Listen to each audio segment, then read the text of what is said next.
Зүүн хойд Азийн хотуудын дарга нарын форумыг 3 дахь удаага хотуудын ногоон өсөлт эрчим хүчний ногоон шийдлүүд сэдвийн дор 2016 оны 8 дугаар сарын 3-наас 5-ны өдрүүдэд Улаанбаатар хотод зохион байгуулах гэж байна. Энэ удаагийн форумд бүгд найрамдах Хятад ард улс, Оросын холбооны улс, бүгд найрамдах Солонгос улс, Япон улс, Унгар, Франц зэрэг улсын томоохон хотуудын дарга болон оролцогчид хүрэлцэн ирж хотын ногоон хөгжил, эрчим хүчний ногоон шийдлүүдийн талаар туршлага солилцох юм байна. 2016 онд улсын хэмжээнд ял шийтгүүлэгчдийн тоо болон шийдвэрлсэн хэрэг буурсан байна.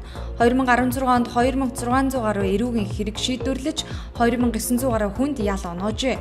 Өөрөөр хэлбэл шүүхээр шийдвэрлсэн эрүүгийн хэргийн тоо өмнөх жилээс 26%-аар, ял авсан хүний тоо 32.5%-аар буурсан дүр зураг юм а. Ийхүү ял авсан шийдвэрлсэн хэргийн тоо буурсан нь өршөөлийн тухай хууль хэрэгжсэнтэй холбоотой хэмээн шүүхийн ерхий зөвлөлөөс мэдээллээ. 10 ихээр Баян хонгор чиглэлийн хатуу хүчилттэй автоцамд Аадар борооны улмаас замын хөвөө шуудуу уярт урсаж эвдэрсэн байна. Иймд жолооч зорчигчид та бүхэн зам дагуу хөвөөн дээр зогсолт хийх болон орой өдшийн цагаар зорчихдоо болгоомжтой байхыг анхааруулж байна. 5-6 дугаар сард бууралцтай байсан долларын ханш 6 дугаар сараас өсч эхэлснээр 1 $, 2056 төгрөгтэй тэнцээд байна. Тодорхойлбол 8 шарга зах дээр 1 $-ыг 2056 төгрөгөөр зарж байгаа бол арилжааны банкуд 2057-оос 58 төгрөгөөр зарж байна. Долларын ханшийн улсын төсөвт 2030 төгрөгөөр тооцож суудагсан бөгөөд эдийн засагчдын зүгээс төсвийн тоцтголыг яаралтай хийх ёстой гэсэн байр сууриа илэрхийлж байна. Монгол улсын иргэн он 2007 онд бүгд найрамдах Хятад ард улсын Юнан мужаас Бээжин хот руу бусадтай бүлэглэн их хэмжээний мансууруулах бодис тээвэрлсэн хэрэг үйлдэж Хятадын Бээжин хотын 2 дугаар дунд шатны шүүхийн 2007 оны 12 дугаар сарын 19-ний өдрийн шийтгэх тогтоолоор 15 жилийн хорих ялаар шийдгүүлжээ.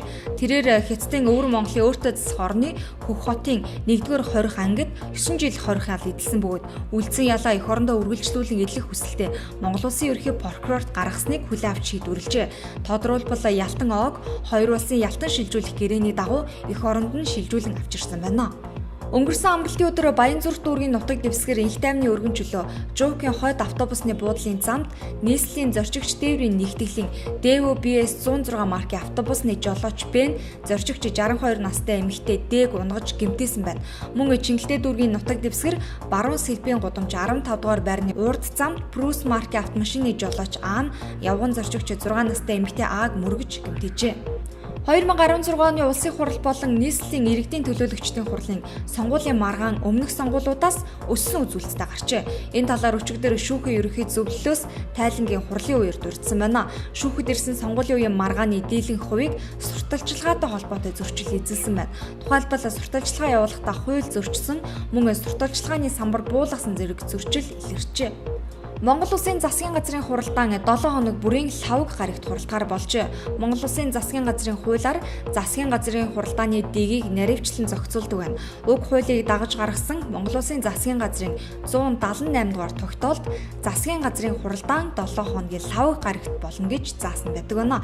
Хууль тогтоолын дагуу мэргэжлийн засгийн газрын хуралдааныг 2016 оны 7 дугаар сарын 25-наас эхлэн 7 хоног бүрийн лавг гарагт хуралдаж байхаар шийдвэрлэжээ.